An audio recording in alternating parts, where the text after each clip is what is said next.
बहुत से बैक्टीरिया में क्रोमोसोम के अलावा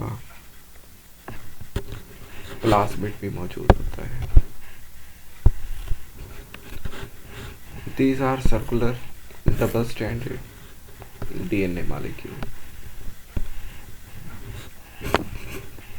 जैसे ये बैक्टीरियल सेल है, इसके अंदर ये सर्कुलर डीएनए मॉलिक्यूल मौजूद होते हैं जिन्हें प्लाज्मिड का नाम दिया जाता है।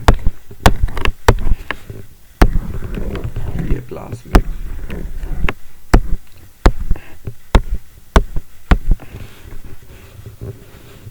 दे आर सेल्फ रेप्लिकेटिंग, यानी खुद ब खुद ये डिवाइड हो जाते हैं। और ये जो क्या कहते हैं बैक्टीरिया की ग्रोथ और मेटाबॉलिज्म है उसके लिए ज़रूरी नहीं है। तो ये जो प्लाज्मिड्स हैं इन पर मौजूद होते हैं जीन्स, जैसे यहाँ मेंशन कर रहा हूँ जीन 1 2 3 4 5। तो ये जो जीन्स हैं इनका एक अपना अपना फंक्शन है। जैसे कुछ जीन इनमें क्या है वो ड्रग रेजिस्टेंट है, कोई इनमें क्या कहते हैं हैवी मेटल के अगेंस्ट जो रेजिस्टेंट हैं, और कुछ ऐसे हैं जो डिजीज़ रेजिस्टेंट हैं जीन, कुछ ऐसे हैं जो इंसेक्ट रेजिस्टेंट हैं। तो ये जीन्स क्या है, ये बैक्टीरिया की सर्वाइवल में इम्पॉर्टेंट रोल अदा करते हैं।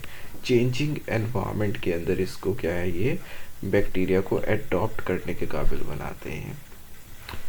और लेकिन अब जो क्या कहते हैं लेटेस्ट सिनेरियो में देखें, जो प्लाज्मिड्स हैं वो क्या कहते हैं वेक्टर के तौर पर इस्तेमाल हो रहे हैं। जैसे जेनेटिक इंजीनियरिंग के अंदर वेक्टर मींस के यहाँ हम जीन ऑफ इंटरेस्ट क्या है वो प्लाज्मिड में इंसर्ट कर देते हैं और फिर बैक्टीरिया के अंदर इसे दोबारा इंट्रोड्यूस करवा कर अपनी मतलूबा प्रोडक्ट्स क्या हैं वो डिज़ायरेबल प्रोडक्ट्स क्या हैं वो ऑब्टेन करते हैं। फॉर एग्जांपल जैसे इंसुलिन क्या है वो बैक्टीरिया से हासिल की जाती है। तो जो इंसुलिन का जीन है वो इन प्लाज्मिड्स में क्या है वो इंसर्ट कर दिया जाता है, और इस तरह वो जीन अपना क्या है वो एक्सप्रेशन शो करता है उसके कहते हैं बैक्टीरिया के सिस्टम के अंदर। एक और स्ट्रक्चर जो बैक्टीरिया में एक्सिस्ट करता है जिन्हें हम राइबोसोम्स का नाम देते हैं, कि जो अगर हम केमिकल कंपोजिशन देखें तो जो राइबोसोम्स हैं इक्वल अमाउंट ऑफ आरएनए और प्रोटीन पर मुश्तमिल होते हैं। इन्हें हम राइबोसोम्स को इस वजह से राइबो न्यूक्लियोप्रोटीन पार्टिकल्स का भी नाम देते हैं। और ये अमूमन क्या है, ये प्लाज्मा मेम्ब्रेन के साथ भी ये लूजली अटैच होते हैं। और इन्हें हम जो राइबोसोम्स हैं इनको हम प्रोटीन फैक्ट्रीज का नाम देते हैं। प्रोटीन फैक्ट्रीज मतलब ये प्रोटीन सिंथेसिस में इन्वॉल्व हैं। और एक हेल्थी ग्रोइंग बैक्टीरिया के अंदर, बैक्टीरियल सेल के अंदर ये थाउजेंड्स ऑफ क्या है वो राइबोसोम्स मौजूद होते हैं। राइबोसोम्स का डिफरेंस है प्रोकैरियोटिक और यूकैरियोटिक सेल में। जो प्रोकैरियोटिक सेल्स हैं इनमें कंपैरेटिवली स्मॉलर होते हैं, और यूकैरियोटिक सेल्स हैं उनके अंदर ये लार्जर होते हैं। जैसे हम कहते हैं प्रोकैरियोटिक सेल में ये 70s हैं और 80s एग्जिस्ट करते हैं in case of eukaryotic cell के अंदर। फिर एक और स्ट्रक्चर जो बैक्टीरियल सेल में एग्जिस्ट करता है जिनको हम मीसोसोम्स का नाम देते हैं। असल में मीसोसोम्स हैं क्या, ये दरअसल सेल मेम्ब्रेन की इनवेजिनेशंस हैं जो साइटोप्लाज्म में एग्जिस्ट करती हैं। और ये मुख्तलिफ यानी उसमें हो सकते हैं, फॉर्म्स के अंदर हो सकते हैं, वेसिकल्स की फॉर्म में हो सकते हैं, टिब्यूल्स की फॉर्म में हो सकते हैं, लैमेली की फॉर्म में, फोल्डेड मेम्ब्रेन्स की फॉर्म में हो सकते हैं। तो इनका जो फंक्शन है वो डीएनए की रेप्लिकेशन और सेल डिवीजन में है। लेकिन some mesosomes are so involved in export of extra exocellular enzyme, मतलब वो एंजाइम जिनको ट्रांसपोर्ट करना हो तो ये इन मेम्ब्रेन स्ट्रक्चर्स के अंदर इन्वेजिनेटेड जो मेम्ब्रेन स्ट्रक्चर है उनमें ये पैक हो जाते हैं, फोल्ड हो जाते हैं। Respiratory enzyme are also present on the मेसोसोम्स।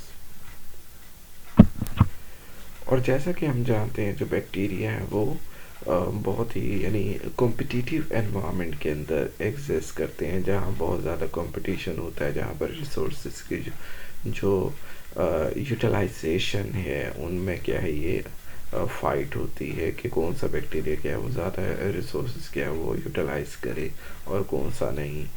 तो इनके दरमियान एक कॉम्पिटिशन होता है, कॉम्पिटिटिव एनवायरनमेंट और एक चेंजिंग एनवायरनमेंट। जैसे मैंने शुरू में बताया कि इनका जो एनवायरनमेंट है वो चेंज होता रहता है, एक कांस्टेंट एनवायरनमेंट नहीं रहता कि किसी एनवायरनमेंट के अंदर कम न्यूट्रिएंट्स हैं, किसी में ज़्यादा हैं, तो इसकी जो अवेलेबिलिटी है वो वेरी करती है। तो ये कॉम्पिटिटिव एनवायरनमेंट में एग्जिस्ट करते हैं और अमूमन ये शॉर्ट सप्लाई ऑफ न्यूट्रिएंट्स में क्या है वो एग्जिस्ट करते हैं। और इस तरह जहाँ अगर अवेलेबिलिटी हो न्यूट्रिएंट्स की तो ये कोशिश करते हैं कि ये स्टोर कर लें।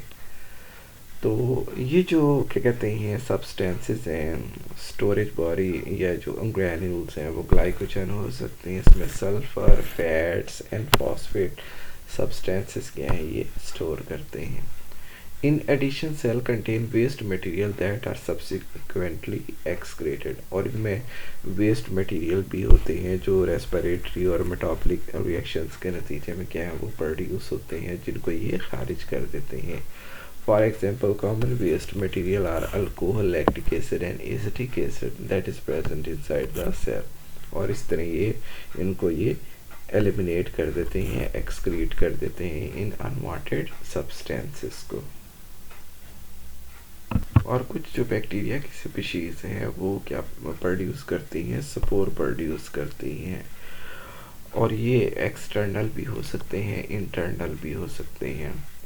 Either external to the vegetative cell, मतलब अगर ये बाहर की तरफ होंगे तो ये एक्सोस्पोर्स कहलाएंगे, और अगर ये with in the vegetative cells हो तो ये कहलाते हैं एंडोस्पोर्स कहलाते हैं, एंडोस्पोर्स इनसाइड।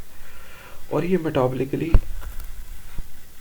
डोरमेंट होते हैं, इनएक्टिव होते हैं, स्टेट ऑफ स्लीप में होते हैं।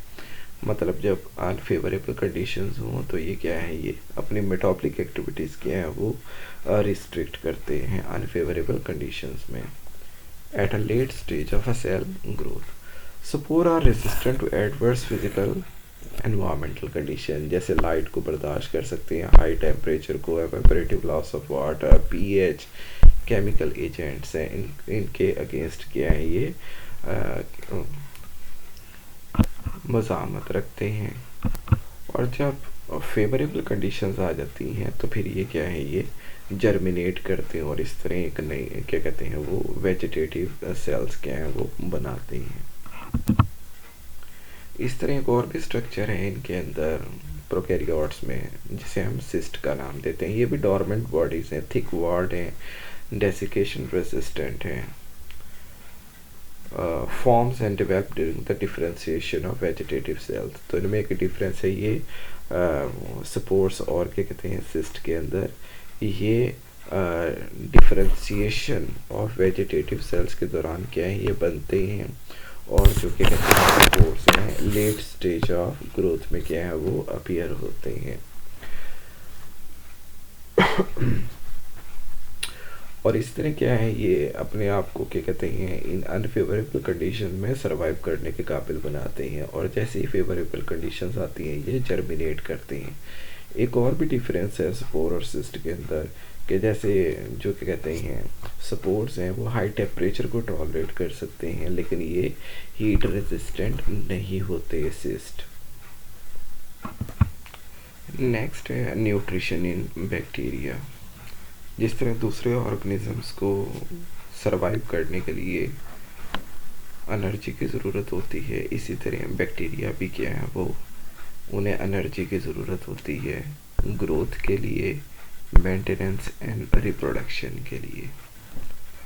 और काफ़ी सारे जो बैक्टीरिया हैं वो हेटरोट्रॉफिक होते हैं। हेटरोट्रॉफिक का मतलब ये अपनी खुराक खुद नहीं बना सकते, अपने ऑर्गेनिक कंटेंट्स खुद क्या है वो नहीं बना सकते सिंपल इनऑर्गेनिक सब्सटेंसेस से। जिस तरह हम प्लांट्स के अंदर देखते हैं कि वो कार्बन डाइऑक्साइड और वाटर सिंपल इनऑर्गेनिक सब्सटेंसेस को यूटिलाइज करते हुए कॉम्प्लेक्स ऑर्गेनिक सब्सटेंसेस सिंथेसाइज कर लेते हैं, लेकिन वो प्लांट्स ऑटोट्रॉफ हैं। और ये यहाँ पर जो हम एक कैटेगरी पढ़ रहे हैं बैक्टीरिया की, जो कि हेटरोट्रॉफ है। तो हेटरोट्रॉफ वो हैं जो अपनी खुराक खुद नहीं बना सकते, अपने ऑर्गेनिक कंटेंट्स या ऑर्गेनिक सब्सटेंसेस खुद नहीं बना सकते। इसका मतलब ये हुआ कि या तो फिर वो सेप्रोफाइट्स होंगे या वो पैरासाइट्स होंगे। तो जो सेप्रोफाइट्स वो बैक्टीरिया हैं जो डेड ऑर्गेनिक मैटर से अपनी फूड किया है वो गेन करते हैं, डेड ऑर्गेनिक सब्सटेंसेस से अपनी फूड ऑब्टेन करते हैं। तो ये डेड ऑर्गेनिक सब्सटेंसेस कहाँ से ऑब्टेन करते हैं?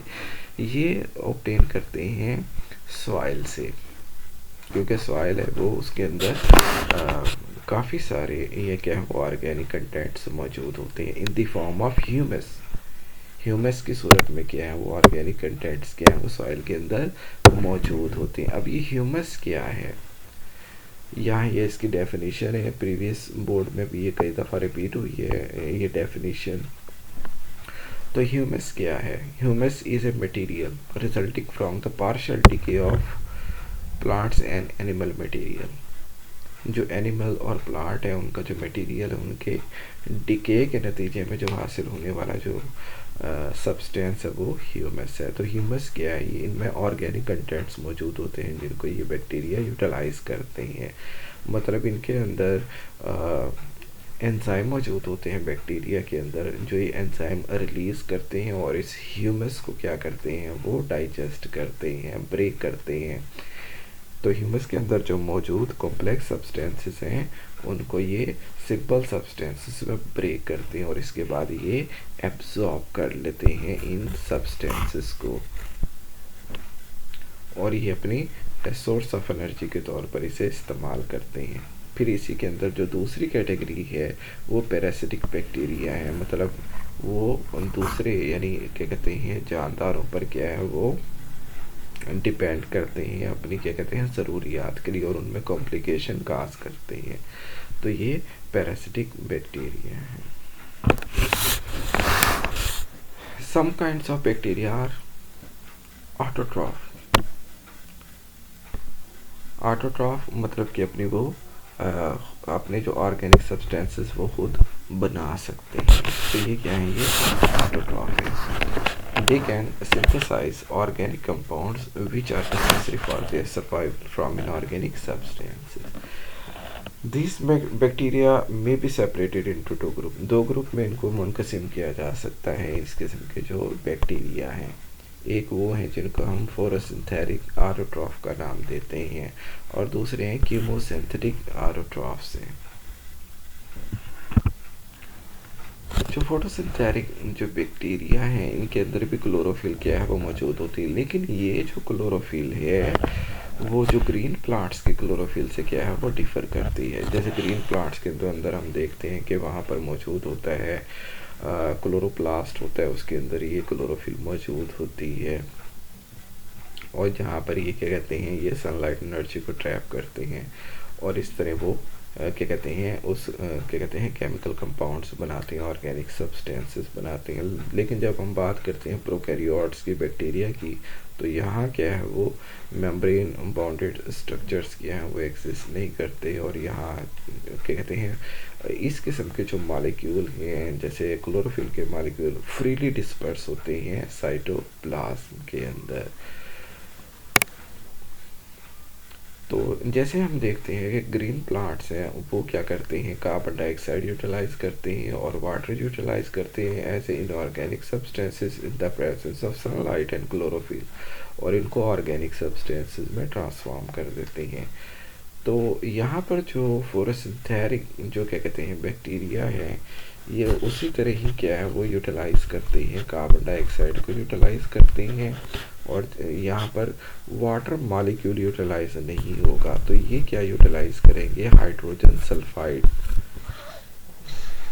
तो ग्रीन प्लांट्स के अंदर वाटर मॉलिक्यूल यूटिलाइज होता है, ये हाइड्रोजन सल्फाइड यूटिलाइज करते हैं और इस तरह सनलाइट की मौजूदगी में और क्या कहते हैं क्लोरोफिल मॉलिक्यूल की मौजूदगी में क्या करते हैं ये कार्बोहाइड्रेट्स बनाते हैं CH2ON और साथ ही water as a by product release करेंगे और इसके साथ ये रिलीज़ करेंगे सल्फर।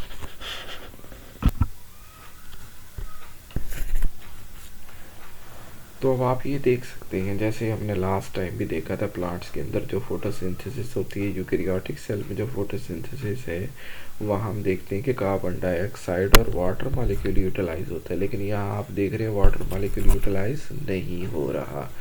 तो यहाँ क्या है कि हाइड्रोजन सल्फाइड क्या है वो इस्तेमाल होता है। और इसी तरह क्लोरोफिल और ये सनलाइट ये कॉमन है, लेकिन क्लोरोफिल का भी डिफरेंस देख लिया कि क्या है प्लांट और यूकेरियोटिक सेल में। तो कार्बोहाइड्रेट्स बनते हैं और वाटर मॉलिक्यूल ऐसे बाई प्रोडक्ट, और फिर यहाँ पर ऑक्सीजन रिलीज होने की बजाय क्या है, ये हाइड्रोजन सॉरी क्या कहते हैं सल्फर क्या है वो रिलीज होता है, ऑक्सीजन की बजाय सल्फर। तो ये डिफरेंसेस हैं, शॉर्ट क्वेश्चन के तौर पर भी पूछे जा सकते हैं कि जो ग्रीन प्लांट्स हैं उनमें फोटोसिंथेसिस और क्या कहते हैं जो प्रोकैरियोट्स हैं या बैक्टीरिया उनमें फोटोसिंथेसिस कैसे डिफ़र करती है। तो हम यहाँ देख सकते हैं कि जैसे यहाँ पर कार्बन डाइऑक्साइड और हाइड्रोजन सल्फाइड है, ग्रीन प्लांट्स में कार्बन डाइऑक्साइड और वाटर है, और जो क्या कहते हैं ऑर्गेनिक सब्सटेंसेस बनते हैं, जैसे यहाँ पर कार्बोहाइड्रेट्स हैं, ग्लूकोज हैं और वाटर मॉलिक्यूल ऐसे बाय प्रोडक्ट है। लेकिन जो बैक्टीरिया उनमें ऑक्सीजन रिलीज़ होने की बजाय यहाँ पर क्या रिलीज़ होगा, सल्फर रिलीज़ होगी, लेकिन ग्रीन प्लांट में क्या रिलीज़ होगी, ऑक्सीजन। तो ये डिफरेंसेस हैं इसके अंदर।